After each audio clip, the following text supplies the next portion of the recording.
नैथि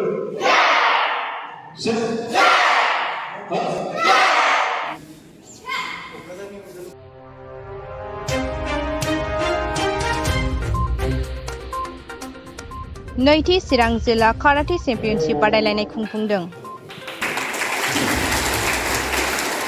चिरां जिल्ला बेरहांगावआव थानाय बडलेण्ड दरबारनि नब्लाङाव नैथि चिरां काराटे चेम्पियनशिप 2022 खौ दिनै खुंफुंनाय जाबाय। बे काराटे चेम्पियनशिपखौ 37 नं सिडली बियाबनि एमएलए जयन्त बसुमतारिया गोथौ बिबुंथि होनानै बेखेवनानै होदों आरो एमएलए जयन्त बसुमतारिया खौरांगिरिनि सिगाङाव फोरमायदों दि सिगांनि समाव काराटे चेम्पियनशिपखौ अलिम्पिकआव गनायनानै लायाखैमोन, नाथाय दा गनायथिनायखौ मोननो हाबाय। बिनिखायनो काराटे चेम्पियनशिपखौ सरकाराबो मोनथिनांगौ होननानै फोरमायदों।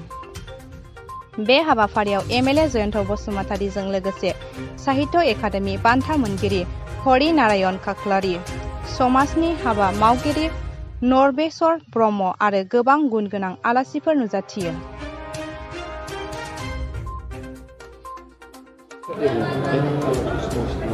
सार नुनो मोनो दि फुटबलनि बिथिङाव स्पर्ट्सनि जिखिनि बादायलायनायाव बांसिन नोजोर होनाय नुयो, खिन्थु काराटे गुबुन गुबुन जिखिनि सौलायनाय बेफोरबायदि खेलायाव सरकारनि बिथिङाव एसे एलिहमान मोनो। बिनि खेत्रआव नोंथाङा मा मेसेज? गिबियावनो दिनैनि नैबे समाव चिरां जिल्ला काराटे एस'सिएशननि सेकेन्ड जे कम्पिटिशन, बे कम्पिटिशनाव बाहागो लानाय साफ्रोमबो गेलेगिरि बिथांमोननि गार्जेन आरो नायगिरि बिथांमोनखौ आङो आंनि फारसेनिफ्राय गोसो गोरबोनि गोजोन हामलायनाय होग्रोयो। बेयाव सरकारा गोसो होयैनि बाथ्रा नङा।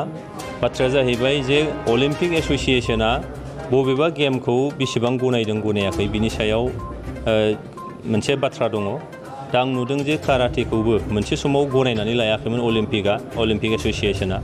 दिनै नुबाय जे अलिम्पिक एस'सिएशना काराटेनि माखासे फर्मखौ गनायनानै लाबाय। थारमाने बे गेम हिसाबै बे स्वीकृति मोनबाय, गनायथि मोनबाय। दा गनायथि मोननायनि उनाव सरकारनिफ्राय निस्सय नोजोरा गोग्लैगोन, मानोना अलिम्पिकआ गनायाबा सरकारा हारसिं गनायनानै जेबो खामानियाव नांनाय नङा। मानोना अलिम्पिक एस'सिएशना गनायोब्लासो बै गेलेगिरि बिथांमोनखौ सरकारि बिथिंनिफ्राय माखासे सुजुग सुबिदा होनानै बेखौ गेलेहोनो हायो। नङाबा जेखौ एस'सिएशना गनायाखै अलिम्पिक एस'सिएशना बेखौ एनकारेज खालामोब्ला बै गेलेगिरिफ्रा इयुनाव ओरैनो बेखारै थानांनो हागौ। दा बे खार'नावनो हयथ' सरकारि बिथिंनिफ्राय नैबे काराटे, टाइकन्ड' बा बेबायदिनो कम्फु माखासे बुस्थुखौ सिगांफ्राव एनकारेज खालामनायखौ नुवाखैमोन, नाथाय आथिखालाव जिथु अलिम्पिकआ गनायबाय जेला बेखौ निस्सय एनकारेज खालामगोन। आरो जिथु बियो सेल्फ डिफेन्सजों लोगोसे बिनि देहायारि आरो मेलेमारि मोनसे गेवसारनाय निस्सय जायो। मानोना बियो ओरैबायदि मोनसे गेम जायजों नोङो देहानि गासैबो माने जराफ्रा नोङो देमजोबनांगौबा बियो मुभमेन्ट जाजोबनांगौ। आरो जेला बे मोदोमनि देहाफ्रा मुभमेन्ट जाजोबो जराफ्रा, अब्लाना बे सासे मानसिया नोङो राफोद देहा मोननो हायो। राफोद देहा जायोबा राफोद मोनसे मेलेम जायो। राफोद मेलेमा समाजनि हयथ' मोजां खामानि मावगोन, दा देशनि थाखाय मोनसे मोजां खामानि मावगोन।